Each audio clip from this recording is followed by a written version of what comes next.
Chapter 1.2, exercises 11 through 20, page 102. We're going to be looking at the odd number problems. These have to do with domain and range. How to determine domain and range. In exercise 9 through 16, find the domain of the function algebraically and support your answer graphically. That brings us to a first odd number problem here, which is 11. We worked problem out 9 out in the last video, the earlier set. And find the domain algebraically. Well, here we look at both numerator and denominator. In the numerator, we have a polynomial function, 3x minus 1. So this 3x minus 1 is going to have no effect whatsoever on limiting the domain of this function. But where we run into a limitation of the domain, we know that, or should know, that because of the zero factor property of algebra, which is that anything times 0 equals 0, we know that this value in the numerator cannot equal 0, at least as part of the domain of this function, and which means each one of these factors cannot equal 0. We can't divide by 0, right, in math or in algebra.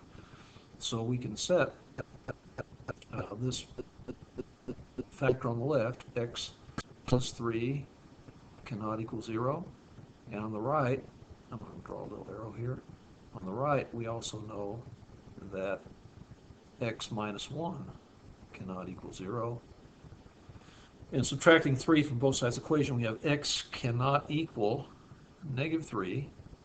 And adding 1 to both sides of this equation here on the right, we have x cannot equal 1. But the domain can be everything else. So if we drew a number line on this, we would go like this. We would have, we mark negative 3 and 1, and we would have open circles, open points here, and our domain is going to be everything else. So to the left, or less than negative 3, between negative 3 and 1, that's part of the domain, and greater than 1. And so to write this in interval notation, we would write this as,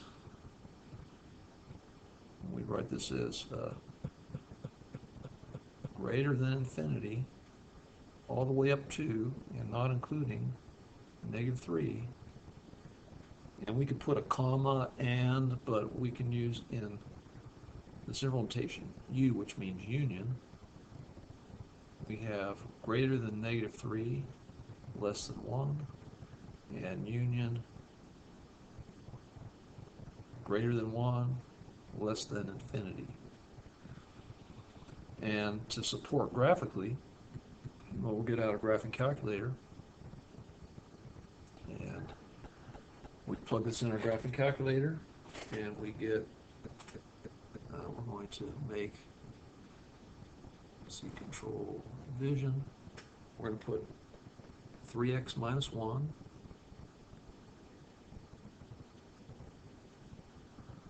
and then in the denominator we have quantity x plus 1, x plus 3, excuse me, and x minus 1.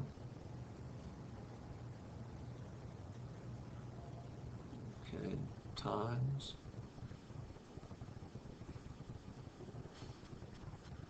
x minus 1. And we graph these, and we see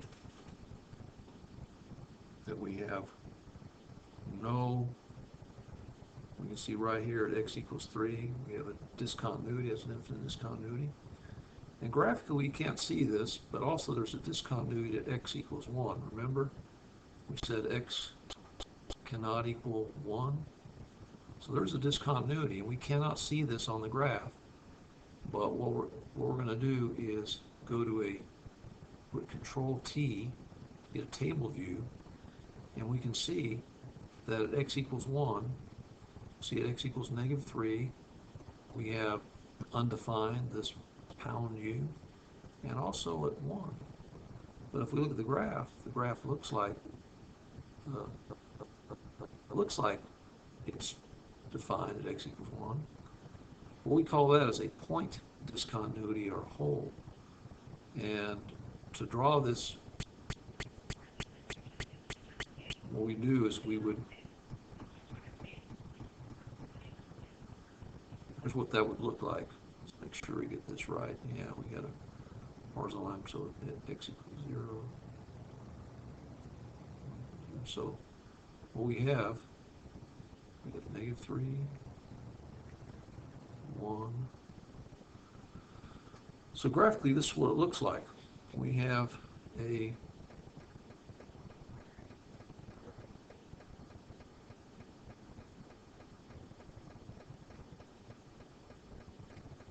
that, and then coming down from -3, we look like this.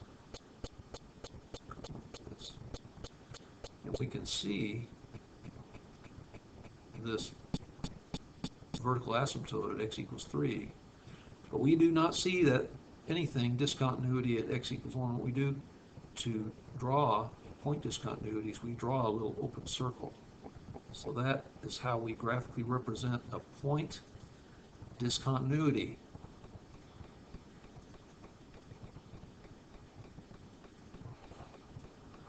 So this would be our answer, as shown originally, and this would be this graph would be our graphical support of that.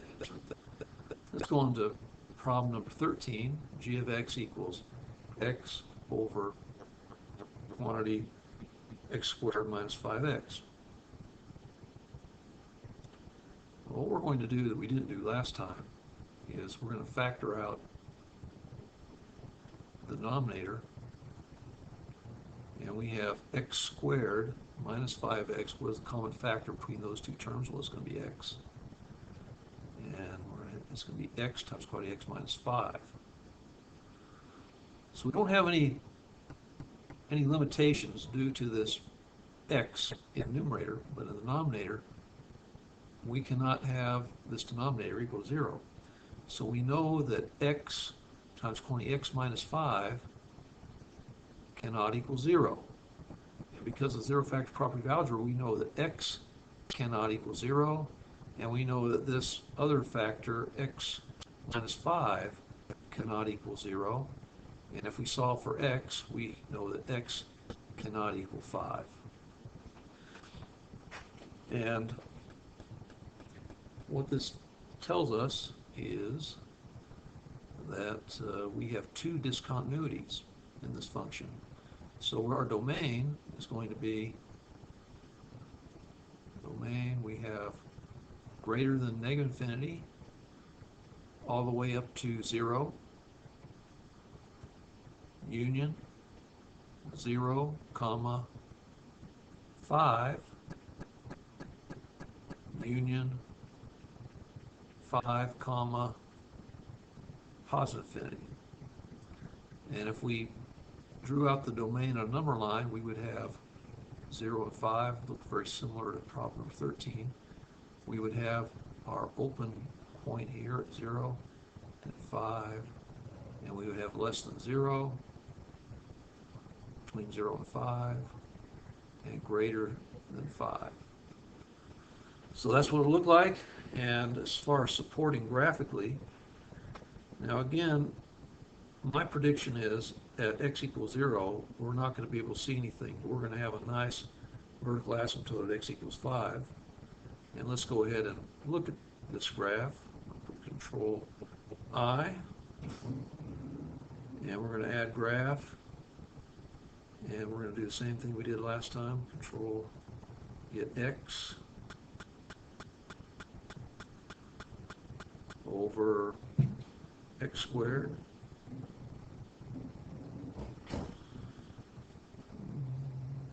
There it is, x squared minus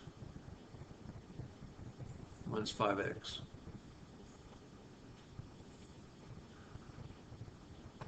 And yes, we see that vertical asymptote at x equals 5, but there is also a point discontinuity at x equals 0 that we do not see.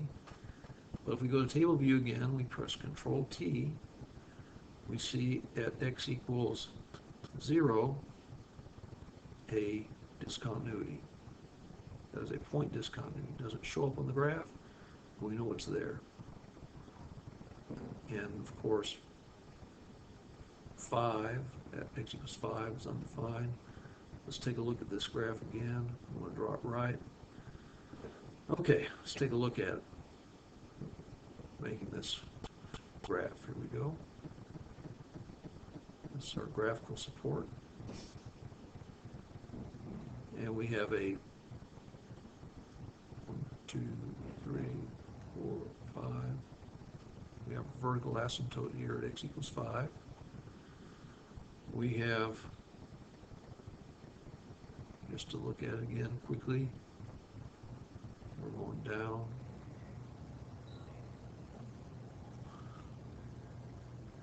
Okay. It's looking like this. All the way down. And up here, we have this. That's what it looks like. That's what the function looks like. And at x equals 0, we have an open point right here. That's our graphical representation. So we have infinite discontinuity at x equals 5, or point discontinuity at x equals 0, which is, that point discontinuity is also a removable discontinuity. So we've supported graphically. We box this answer in. We go to problem number 15. We have h of x equals square root quantity 4 minus x over quantity x plus 1 times quantity x squared plus 1. Well, we got to look at our numerator again to determine algebraically. And we know that this value here has to be inside of this radical 4 minus x has to be greater than or equal to 0. All right, so if we solve for x, we can just leave x on this side of the equation. Subtract 4, we have negative x, and we've subtracted 4, right? Subtract 4, subtract 4. So we have negative x is greater than or equal to negative 4. And if we solve for x, we're going to have x is greater than or equal to 4. It's greater than or equal to 4. No, we don't. What do we do here that changes things for us? We divide it by a negative number to solve for x. So x is going to have to be less than or equal to 4. So that's going to be a limitation. And we also have a limitation from our denominator. We know that x, quantity x plus 1 times quantity x squared plus 1 has to be, or cannot equal 0 rather. And using zero factor property, x plus 1 does not equal to 0, and x squared plus 1 cannot equal 0. Well, here on the left, we have x cannot equal negative 1, but on the right one, is there any solution to this equation?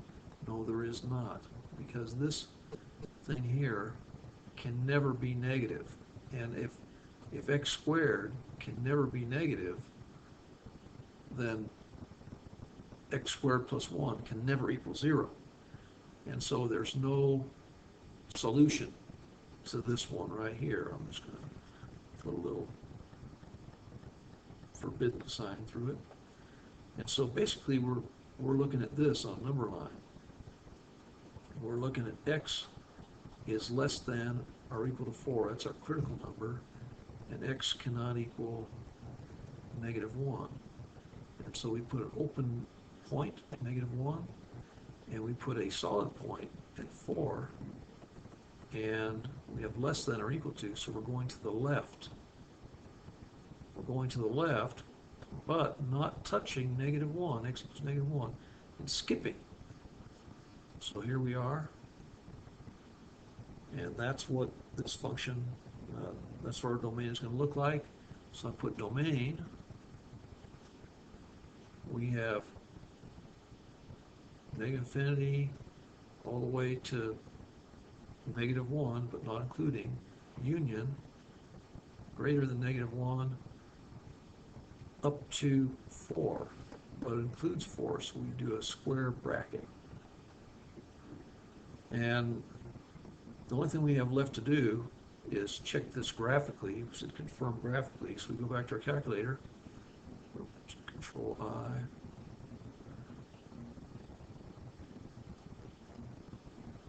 Control I, there we go, add graph,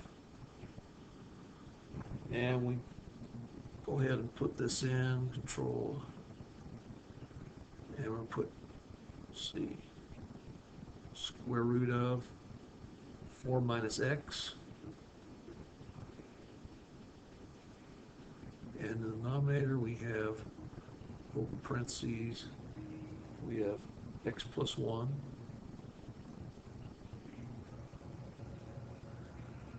and we multiply by quantity, x squared plus 1.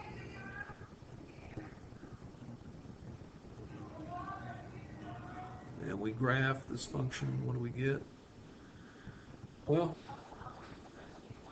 there's really a graphical confirmation, isn't it? Because we have less than or equal to 4, all the way to -1. We have this vertical discontinuity, and then from negative infinity all the way up to x equals -1. So we make a little graph sketch. That's going to look like this. So the way x equals -1, that's where our vertical asymptote is. So we look like this, all the way up to x equals 4. Just stops there, right? That's going to be x equals 4,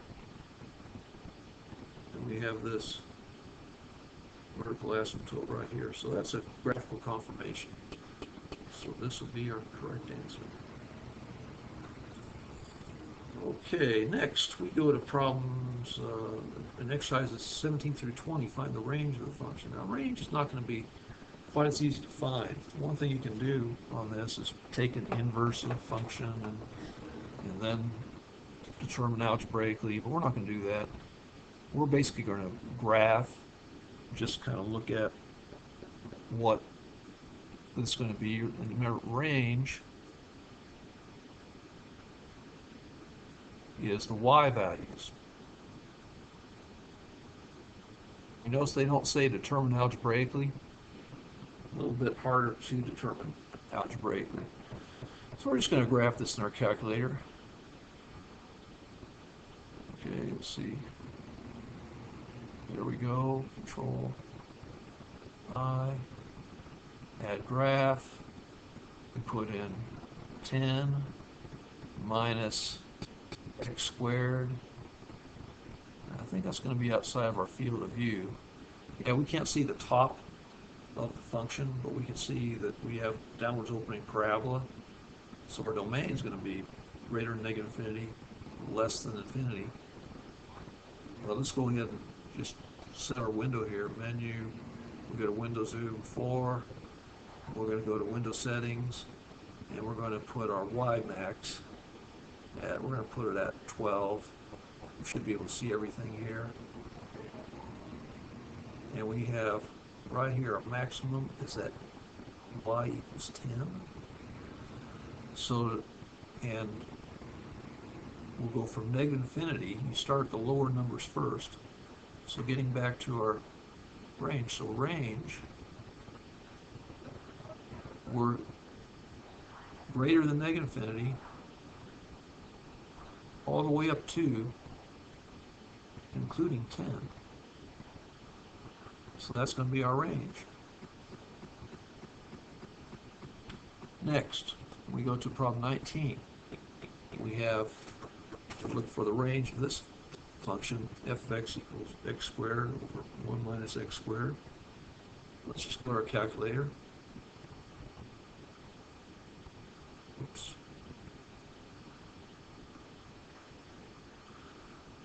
Okay, we'll just leave it right here. We'll put in